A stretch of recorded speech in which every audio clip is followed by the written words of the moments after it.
Good afternoon, everyone, and welcome to the last talk for Wednesday afternoon here at LCA. Gives me great pleasure to introduce Arun Raghavan. Thank you. Okay, hey everyone. I'm Arun. I'm here from Bangalore, India. I work on PulseAudio, GStreamer, and other bits of the desktop and embedded Linux stack. If your audio is broken, it's almost certainly not my fault. And yeah, it'll be true eventually. But yeah, so I'm going to be speaking about compressed offload and how we supported that in PulseAudio. If none of that makes sense to you, that's fine. We'll talk about what all of this is first, right? So let's start with a view of, well, there isn't a D-Linux audio stack, so let's talk about a Linux audio stack that is common on desktop Linux and in various embedded scenarios, right? What you would normally have is an application that you want to do, say, audio playback with. Say you want to play an MP3 file. You would use something like GStreamer, a multimedia framework, to deal with all the multimedia plumbing for you. This would say read the MP3 file, do some decoding, get some raw audio, give it out to PulseAudio, which is the daemon that's sitting on your system, and mediating access to your audio hardware. PulseAudio itself would take this data, do whatever it wants with it, and then hand it off to ALSA, which is both your user space library as well as the kernel framework that deals with the audio hardware itself, right? That was just a very quick summary of what the stack we're talking about looks like. And all of this running on some sort of modern audio hardware would look something like this, right? You've got all the software components we were just talking about. They're running on the CPU. There's a digital signal processor that's sitting between the CPU and a codec chip, which is in charge of taking digital signals and converting them to analog signals that you can hear eventually via a headphone or a speaker or whatever, or to take incoming analog signals, converting those to digital form so that your DSP and CPU can deal with that, right? So I say modern because at some point when these pieces of the stack were being developed, the DSP wasn't a very common thing that existed in this picture, right? But over the last 5+ years, we've seen this becoming increasingly common in both, starting with mobile sort of use cases and then eventually desktop as well. This DSP has started to be common in a lot of scenarios, right? And why do we have this DSP? As with most DSPs, the idea is that you can offload a bunch of processing from the CPU to this chip. And usually you do that because it's more efficient. So if you were running an equalizer, noise cancellation, echo cancellation, speaker protection, all these algorithms can be realized in a more efficient way on the DSP, since it's not as much of a general purpose processor as the CPU and doesn't need to run as fast either, right? The other reason this sort of architecture is common is it provides you with some amount of flexibility. For example, on your phone, you might have a GSM modem or a Bluetooth chip that's directly connected to the DSP, and therefore you can run your audio use cases, whether that's a phone call or streaming to or from a Bluetooth device, without actually waking up your CPU. And of these components, the CPU is the most power hungry. So every time the CPU isn't on, you're saving power, and that's great. Excuse me. And one use case that the DSP is particularly useful for is the compressed offload path. So what happens in this case is that the CPU, when you're dealing with compressed data such as MP3, AAC, Vorbis, FLAC, Opus, all of these things, usually you might do decode on the CPU and then provide raw PCM data out to your DSP, etc. In the compressed offload path, what you do is you just take that encoded data, send it out across to the DSP. Your DSP is powerful enough to decode that data, and it will do it more efficiently than your CPU will in this case. And so you can just take a whole big chunk of data, throw it to the DSP, and let the CPU go to sleep and not consume power. And the DSP will do a decode and render it out via the codec, right? So the software stack that you're looking at before, what you would normally imagine is that your application uses GStreamer to take MP3 data, decode to PCM. That PCM data is passed to PulseAudio, which in turn passes that to ALSA, right?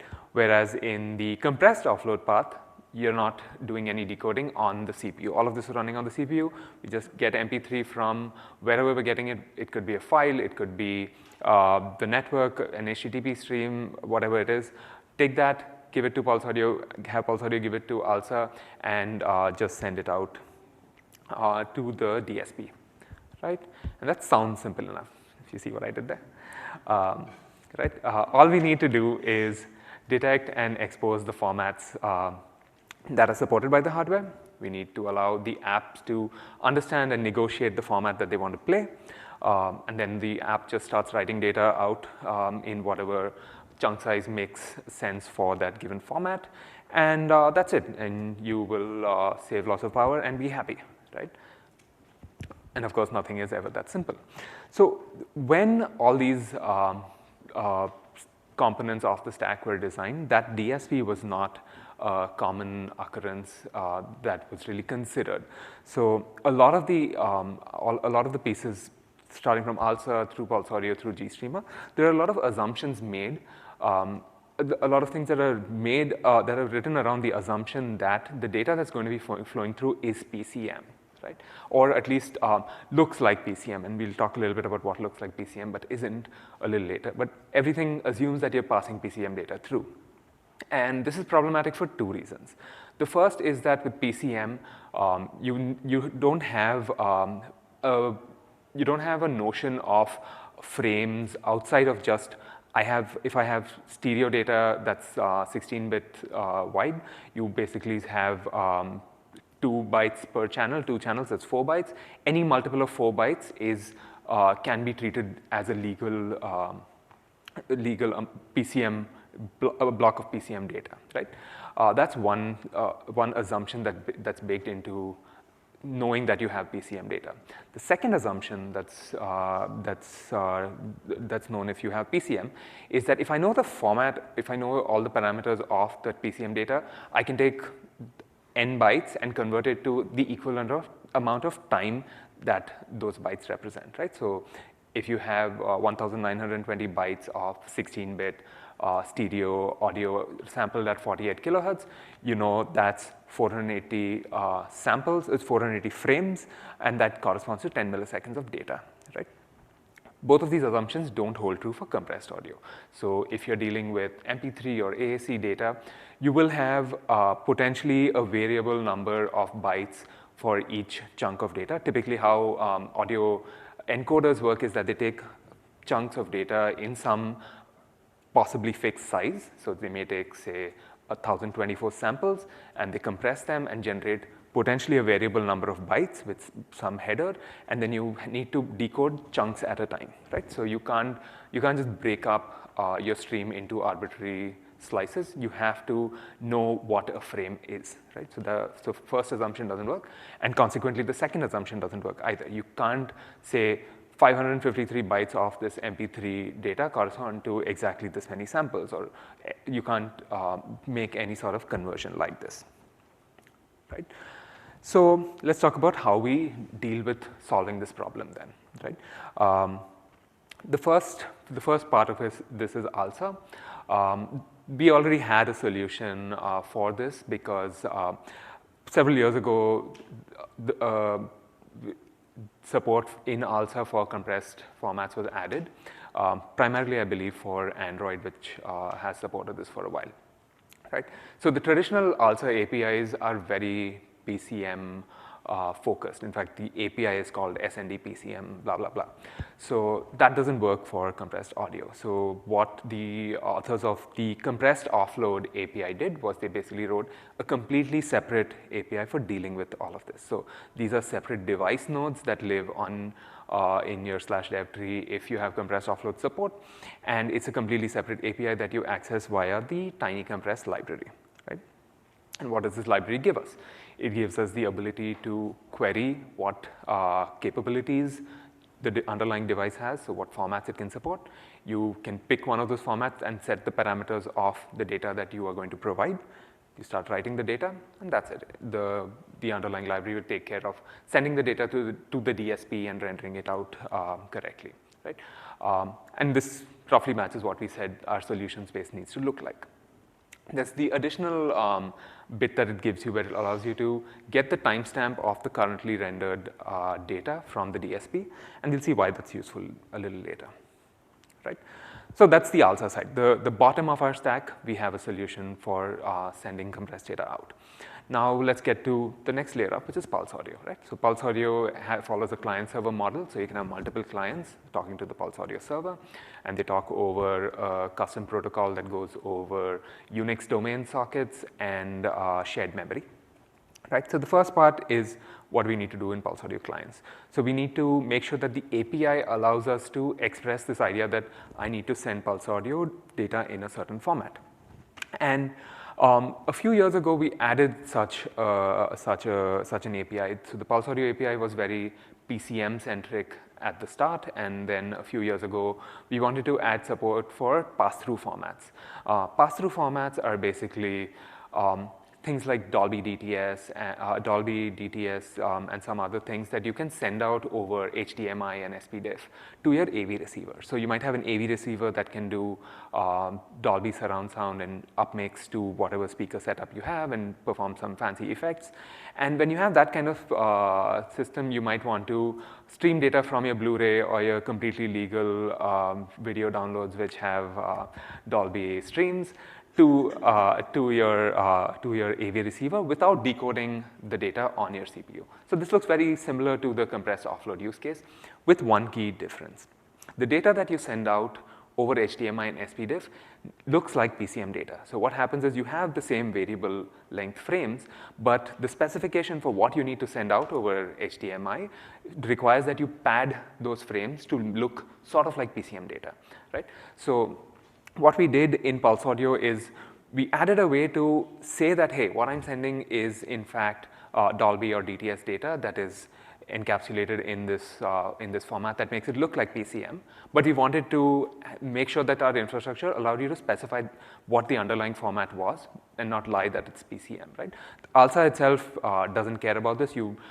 When you want to write out to HDMI and do pass-through, you set a few bits and just treat it like PCM from ALSA's perspective, but we wanted to provide a higher level abstraction that gives more information. So we have this mechanism. We have a mechanism to allow clients to say, hey, I want to play this particular compressed format. And how this works is the device that you want to play to, the sync says, I support these formats.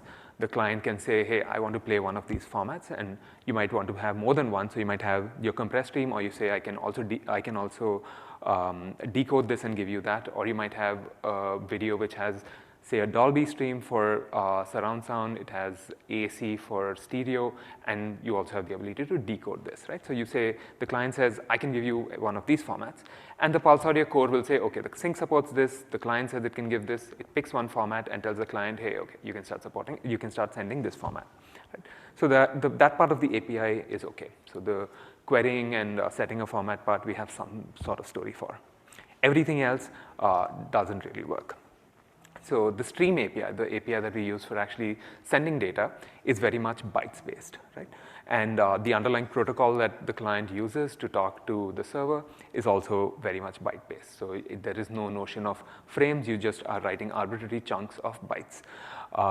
And all the latency and timing information that we derive is by converting the bytes to time, right? So suppose I've written out some amount of data as a client, and the client wants to say, OK, if I write a buffer now, how long will it be before it plays?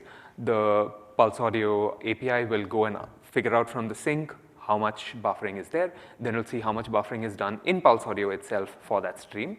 So say there's, in our case, if say it was a 48 kilohertz stereo 16-bit stream, and you have, say, 19,200 bytes of data, it'll say, OK, you have 100 milliseconds of data plus whatever's on the sync, right? And it knows that conversion because it knows the format of the stream, and it knows how many bytes are there. So all of this does not work.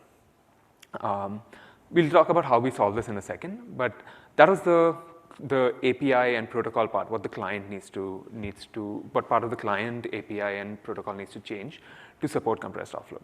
The second part of this is syncs, right? So syncs are PulseAudio's playback device abstraction. So any PulseAudio being modular, you can have multiple different kinds of devices that are supported by it. You can have ALSA devices, Bluetooth devices, so on and so forth. And all of these are supported by modules. What a module does is it implements a sync for its given underlying device. So the sync is how modules tell PulseAudio how to use the playback device under the hood, right? And so our sync abstraction deals with the notion of the device as a stream. So it doesn't know what tracks are on the client or anything, right? This is a very common abstraction when we're talking about devices, about audio devices, because an audio device is effectively a buffer that the device keeps reading from and the application keeps writing to, and you treat it like a circular ring buffer. And so it's easy to look at this as a stream that you write data to if you have it from a client, or you just write silence if you don't have anything, and that's what we keep rendering out, right?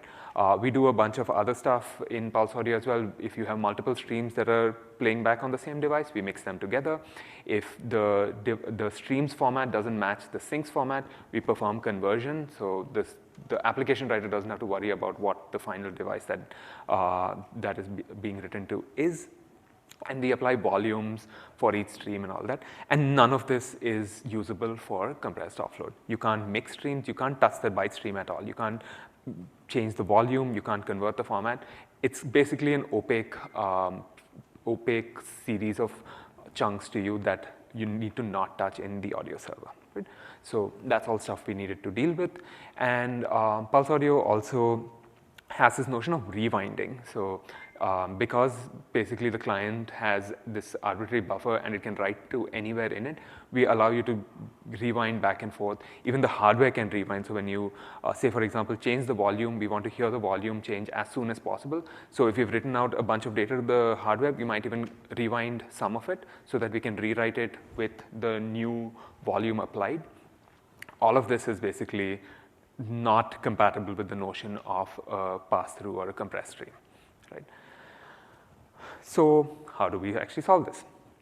Now, on the API side, we added a bunch of new formats. So that's more or less just a matter of adding a new format in an enum, and then all the additional parameters for that format can be handled by a generic key-value pair mechanism, right? So adding formats is easy.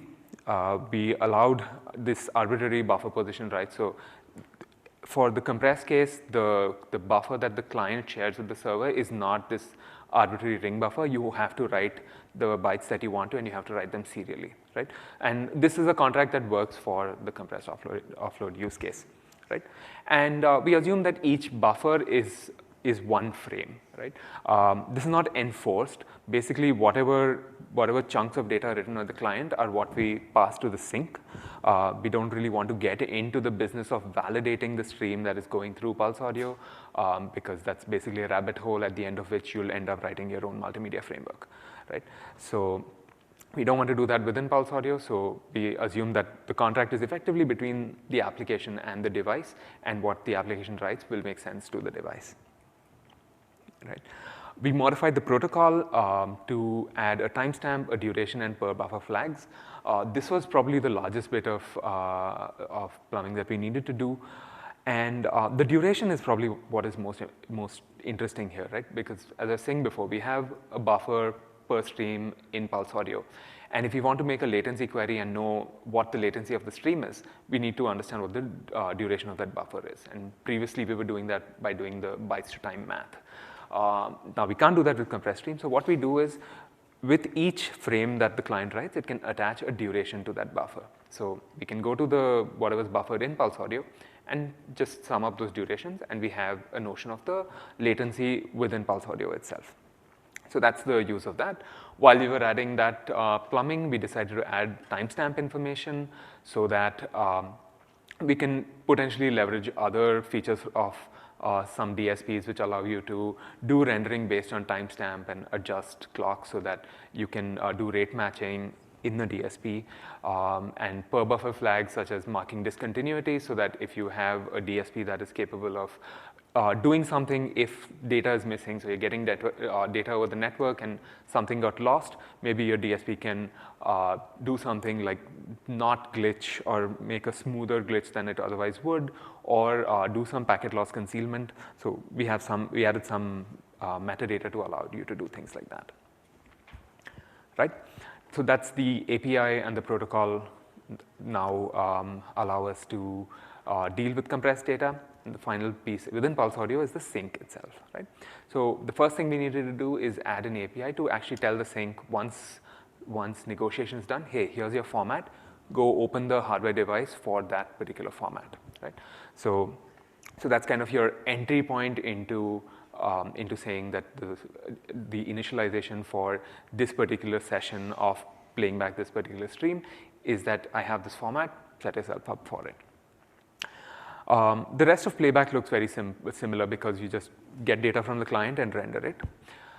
But you need special handling for drains and flushes, right? So typically when say you're playing a stream and you want to do a seek, you want to flush out all the existing data so that the new data that you write is audible immediately.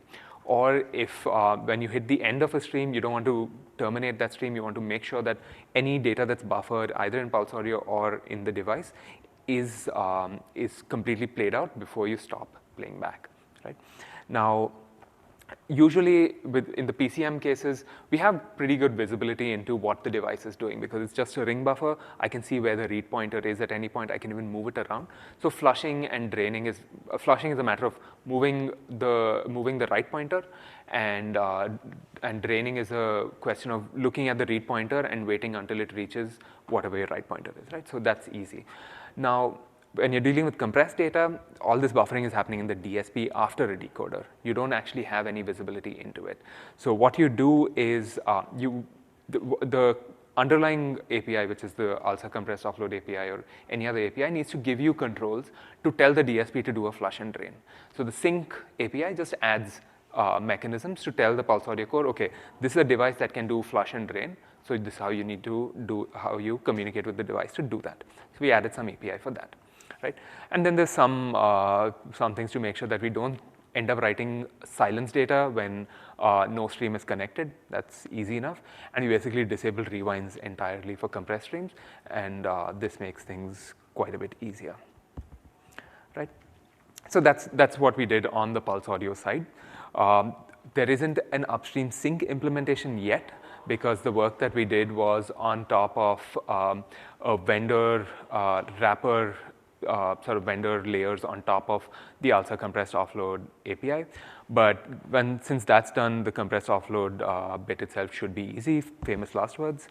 But part of the problem with this is that there isn't a lot of hardware out there. So most of our phones do some sort of compressed offload path, but it's hard to get in there and run all of this. The Qualcomm Dragon board, I believe, is probably the only hardware out there that has an upstream kernel that does that supports compressed offload. I'm hoping that in the next few months and years, a lot of our laptops will be running Intel's soft framework, sound open firmware framework, where you might have greater control and be able to, for example, introduce a decoder in your firmware and be able to both develop and use these features on your laptops, right? So hopefully we'll have that kind of thing soon. So that's the PulseAudio side of the story. We got also compressed offload. We did a bunch of plumbing in PulseAudio to support that as well. And the last piece within the stack that we saw was the GStreamer part, right? So GStreamer is being fairly generic and dealing with all sorts of media. We didn't have to touch anything in the GStreamer core at all to support any of this, right, obviously. But typically what your GStreamer pipeline would look like is that you have some data source. You typically put in a parser after the data source to actually build chunks of MP3 frames, AAC frames, whatever that is, get all the metadata out of the stream and let things downstream if you know that. And then if you're not doing compressed offload, you might plug in a decoder, and then you plug in your pulse sync, which is the sync that talks to PulseAudio, right? And what we want to do is have a pipeline which is data source, parser, and then directly have the PulseAudio sync element. Now, the PulseSync element itself uses some GStreamer audio-based classes, and all of those assumptions that we were talking about with regards to PCM and bytes to samples conversion, bytes to time conversion, is also baked into those base classes. It has this notion of a ring buffer, and that's very much tied to these ideas, right? And it didn't seem worth it to go and change that. It would have been a pretty large effort. So what we did instead is we just wrote a new sync element which bypasses all of this. It is basically a simple sync element which gets data from upstream and just throws it out to PulseAudio, right? So that part was relatively straightforward. So you now have data source, parser, and pulse direct sync. But one thing that is assumed in this is that you can get all the metadata you need out of the parsers that we have, right? So in the desktop world, we're spoiled rotten by the FFmpeg library. The FFmpeg developers have done a lot of amazing work to make sure that you can more or less throw any stream at it and it'll decode it for you. You don't even have to necessarily provide all the metadata required to basically decode that. And we don't really have any such luck when we're dealing with DSP decoders. So most DSP decoders are a lot more finicky. You have to configure it precisely for the format that you're going to play. So you can't, you need accurate information from your parser to be able to carry that down through the pulse direct sync, through PulseAudio, to the compressed offload API, which will then tell the DSP, hey, instantiate a decoder to play this data, and it's going to be in this format, right? So with MP3 data, it's fairly straightforward. Everything works out of the box. With AAC, things are fine until you get to the high efficiency AAC versions. And there, because AAC comes in 4 or 5 different types of containers, and each of those containers might signal the underlying extensions that they're using differently, we don't always get the metadata we need to configure the decoder correctly. And with HAAC, what that means is that you might, if you don't configure it correctly, you might get data that's at half the sample rate that the stream actually is, or you might have 1 channel instead of 2, right? So we fixed some of these things, as in some fixes existed already. For some things, we basically didn't have a good way to fix it and still need to figure it out. For WMA, we use ASF parse, which basically has a lot of similar problems. You need to figure out where exactly the data is, and since that format is not, at least with AAC, it's a paid spec, but it's an open spec. With WMA, we don't really have those resources either, so that's a bigger challenge to deal with. Vorbis and FLAC are easier in that the entire metadata header is just made available to you by the GStreamer parser in a stream header in the GST caps and the capabilities, which is less than ideal because something still has to parse out that header and get the specific configuration that needs to be passed to the decoder. So possibly something we want to do there within GStreamer is explode out that header and make that information more easily available. But I'm not sure that it's worth it for only this use case, so we'll see. Yeah, so that's the GStreamer part. So at least for the PulseAudio GStreamer bit, we had compressed offload working end to end. Was it worth it? So the idea is that it does make sense if, depending on the hardware that you're using. So there are hardware configurations where if you don't have a lot of other things going on and you're just playing out audio, then you can save a significant amount of power. It depends very much on the architecture of your platform, but there can be significant power gains, right? So what's left to do? This work is slowly being reviewed and will be merged first into PulseAudio, and then the GStreamer bits will be merged. We do need to write a compressed offload sync that requires some access to hardware and some time. This is something I'm looking for help with. If anybody would like to take this up, I'm happy to talk to you. Timing and latency, while we've done a bunch of work on this, it needs careful, it needs to be looked at carefully to make sure that we're getting it right. On Android, when I last looked, they basically more or less say that all bets with regards to latency are off if you're using the compressed offload path. So you basically can't use that and video together, which sort of makes sense. If you've got your display on with and playing video, then the power savings of the audio path are probably not going to be that great. But it seemed like a nice thing to try to solve, and I would like to have a solution for it and make sure that it works. So in theory, what I've said works, and in practice, we see that it does. But I think it could use more. It could use a closer look. This was all we spoke about playback. The playback path, you can imagine a compressed capture path where, for one, you could have a low power mode where you're capturing from a mic and having your DSP do, say, an AAC encode, and then just getting that data on the CPU. HDMI is another place where to deal with DTS and Dolby and such like that. When you're receiving as the AV receiver, these things might be useful. Bluetooth is another place where in some architectures it's handy to get access to compressed frames from a Bluetooth device on the other side, right? And then the final thing that I've not spoken about at all is gapless playback, where you might have one stream that's supposed to flow into the next stream without any pauses or without gaps in between. This is hard, which is why, and requires sort of punching through a bunch of metadata right from the topmost layer all the way to the DSP. So it's not perfectly clear to me how this would work. So it's a bit gnarly, so I've not touched it at all. So this is something that would be interesting, I think, to do. The codes in those two branches are the first and second link, and the third link is a pointer to the compressed offload API. And yes, I would just like to make a shout out to Qualcomm, who helped both fund this work and are helping push this upstream. So thanks go out to them. And that's it.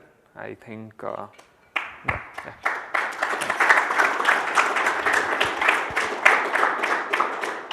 Questions?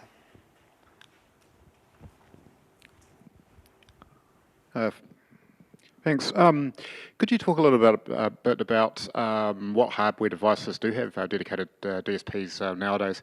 It's just interesting because up until around the early 2000s, you'd buy like a sound card basically to do the work, and then the CPUs got powerful enough that you didn't need it anymore. So it's just interesting because they're sort of back and forth.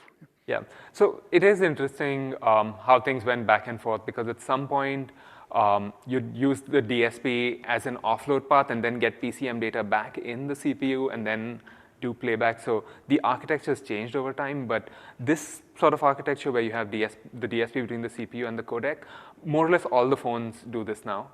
More or less, I think most of the laptops even do this now. On Linux, you basically have a DSP sitting there that you're not using. But a lot of those Windows sort of algorithms that get shipped, some of them are basically running on the DSP.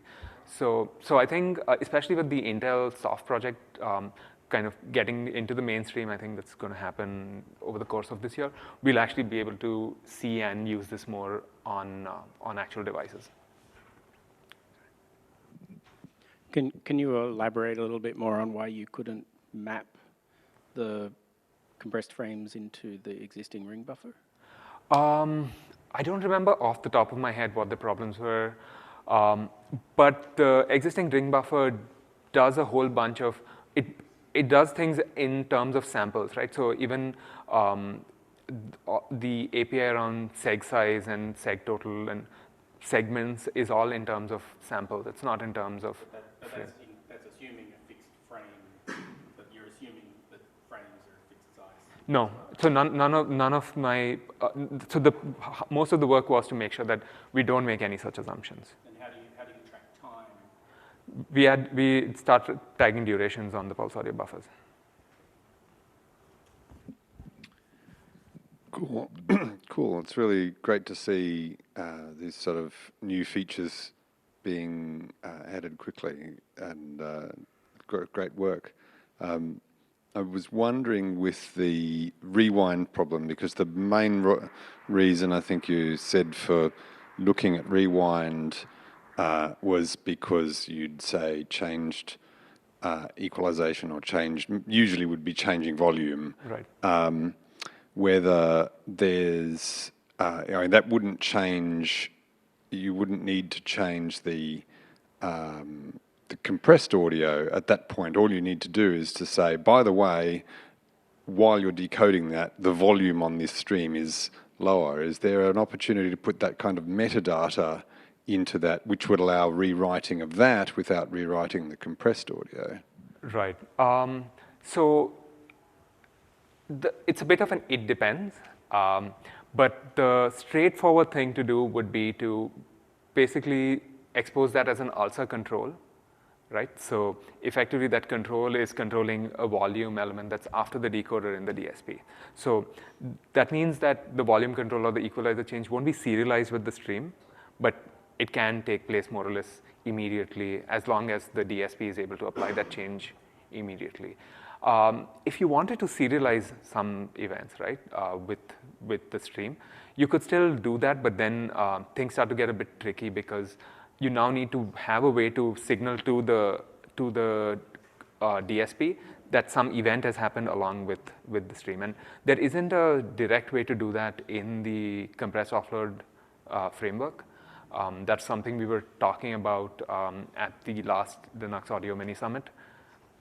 So yeah, but the most common use case would be something, you basically expose ALSA controls that tell the DSP change the volume right now, or change the equalizer settings right now. Cheers. Is the use case where this sort of work is going to have sort of the most impact, I guess, going to be sort of on Pine phones, Plasma Mobile, Purism Mobile, whatnot, or? So that's one class of devices. Basically, anything battery powered and that has a mode where it's doing more or less only audio and nothing else can benefit from this.